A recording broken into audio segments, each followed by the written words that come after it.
Hello বন্ধুরা বন্ধুরা Android ফোনে আপনারা কিভাবে রিসেট করবেন বা কিভাবে ফ্যাক্টরি ডেটা ইরেজ করবেন, ঠিক আছে। মূলত ওপো, রিয়েলমি, ভিভো এবং পোকো এরকম এই সমস্ত অ্যান্ড্রয়েড ফোনে আপনারা খুব সিম্পলি 1 থেকে 2 মিনিটেই আপনারা সমস্ত ডেটা ইরেজ করতে পারবেন, ফ্যাক্টরি রিসেট করতে পারবেন, ঠিক আছে। তো চলুন সেটিংটা দেখিয়ে দিই কীভাবে আপনার ফ্যাক্টরি রিসেট করবেন এইসব অ্যান্ড্রয়েড ফোনেতে। তো সিম্পলি আপনারা সেটিংয়ে চলে যাবেন। সেটিংয়ে যাওয়ার পর বন্ধুরা দেখুন এরকম সেটিং আপনাদের ওপেন হয়ে যাবে, ঠিক আছে। নিচের দিকে যাবেন, নিচের দিকে গেলে বন্ধুরা সব থেকে নিচে চলে যাবেন, অ্যাবাউট ডিভাইস দেখতে পাবেন, ঠিক আছে। এই যে অ্যাবাউট ডিভাইস দেখতে পাচ্ছেন, এর ঠিক ওপরে সিস্টেম আপডেট আপনারা দেখতে পেয়ে যাবেন, ঠিক আছে। এই যে সিস্টেম আপডেট, ঠিক আছে, এই অপশনটিতে আপনাদের ক্লিক করতে হবে।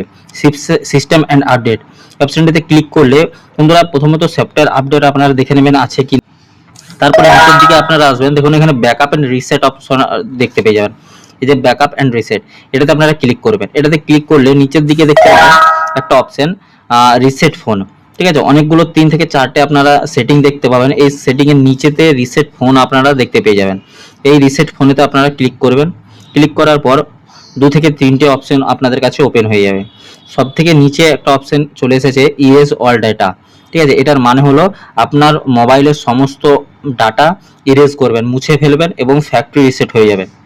দেখুন নিচের দিকে একটা অপশন লেখা আছে রিসেট টু ফ্যাক্টরি সেটিং, মানে এটার মানে হলো আপনার মোবাইল আবার নতুন মতো হয়ে যাবে। আপনাদের ভাইরাস থাকে বা অন্য কোনো ফাইল থাকে যেগুলো হাইডেন থাকে, সমস্ত কিছু মুছে গিয়ে আপনাদেরকে আবার মোবাইলটা নতুন করে সেটিং করতে হবে, আবার নতুন করে সমস্ত কিছু অ্যাপ ডাউনলোড করতে হবে, এরকম করতে হবে।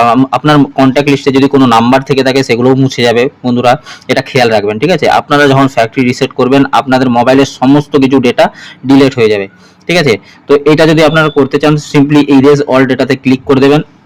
ক্লিক করার পর এরকম প্যাটার্ন চাইবে আপনাদের মোবাইলের যে লক সেটা চাইবে প্যাটার্ন, বা আপনারা নাম্বার যদি দিয়ে থাকেন নাম্বার চাইবে, সিম্পলি ওটা দিলেই আপনাদের মোবাইলটা ফ্যাক্টরি রিসেটে চলে যাবে, ঠিক আছে। 1 থেকে 2 মিনিট বা 3 মিনিট পরে আপনাদের কাছে আবার নতুন আপডেট মানে আইকন চলে আসবে, নতুনভাবে মোবাইলটা চলে আসবে এবং আপনারা সিম্পলি সেখানে লগ ইন করবেন, ইমেল দেবেন, সমস্ত কিছু আবার দিয়ে আপনারা ইউজ করতে পারবেন।